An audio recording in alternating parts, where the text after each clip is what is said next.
Okay.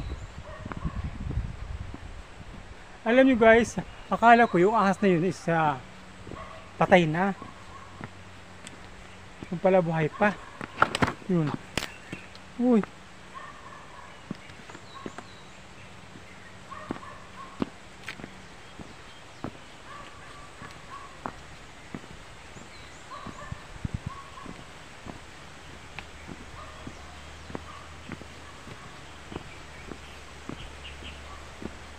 Lapit na. Diba?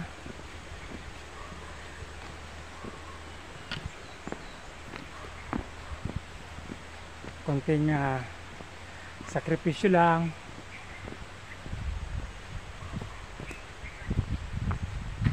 Para sa ating simbahan. Mamaya, papakita ko sa inyo kung ano nangyari sa simbahan. Kasi, sorry.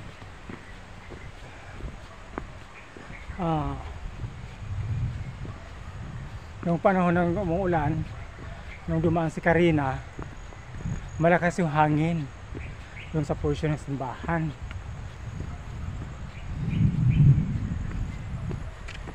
Kaya, kailangan natin puntahan. Hindi lang ako nakapunta kaagad dahil nga isa sumama yung pakiramdam natin.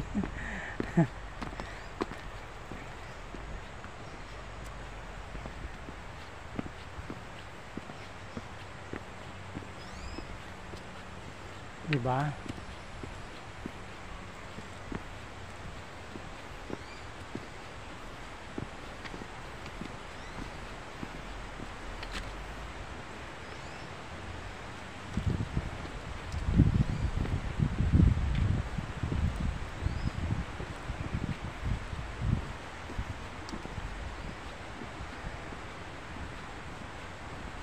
Basa na naman yung likod natin sa pawis.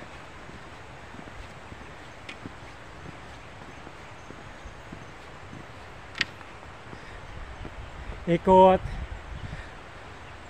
Yan. Sasalungahin natin ang pagganyan lang naman yung ating sasalungahin. Hindi gaano. Diba? Buti na lang pala may tungkod akong dala.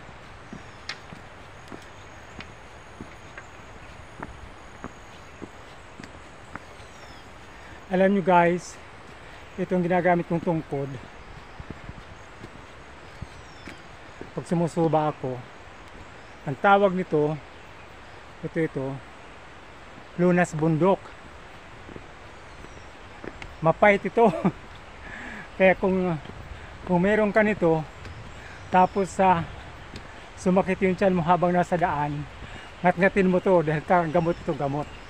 Nilalaga namin ito yung ugat. Pangalawa, na trivia niya ay pangontra ito sa ahas dahil nga sa lasa niya. Ayaw ng ahas ng kahoy na to, itong dala-dala ko.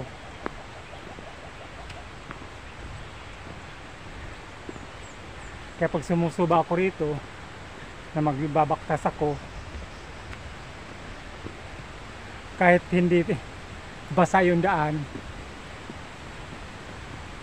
nagtutungkod ako. Ay, malapit na tayo.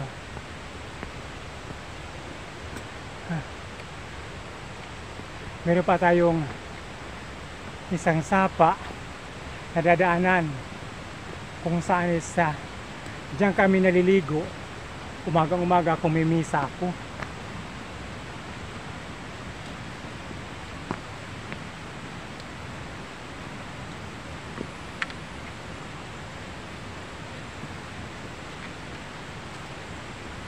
Ayan.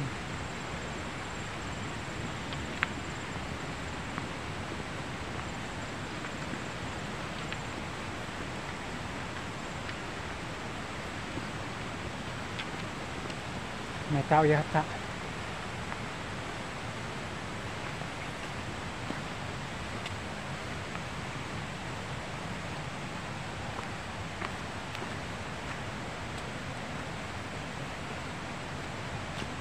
Diyan sa portion na yan.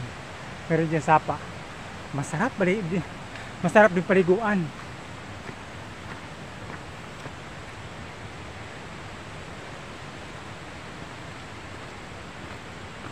Okay. Konting-konti na lang.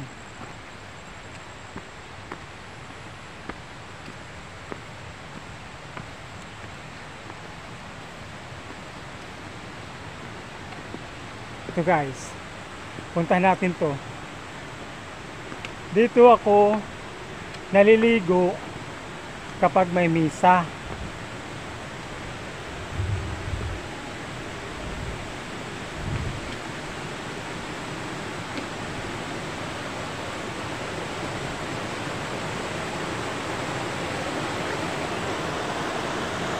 Yan guys, dito ako naliligo kapag mayroong simba. May misa ako ng umaga, dito ako naliligo. Ayan, kalinaw oh. Ayan oh. Diba? Hanggang doon yan. Oh. Dito ako naliligo. Pupunta kami dito, nagtatampisaw. Kasama ko yung aking mga sakristan.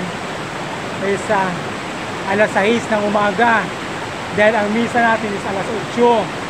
Kaya alas 6 pa lang, naliligo na si Padre dyan, lumalangoy. Tapos may bahay din dun sa taas. Yan. Dyan sa taas na yan, na portion, ang bahay dyan is halang 3. Ang bahay dyan. Pero, meron lang silang palikuran, banda dun sa likod. Kaya malinis ito guys. Okay.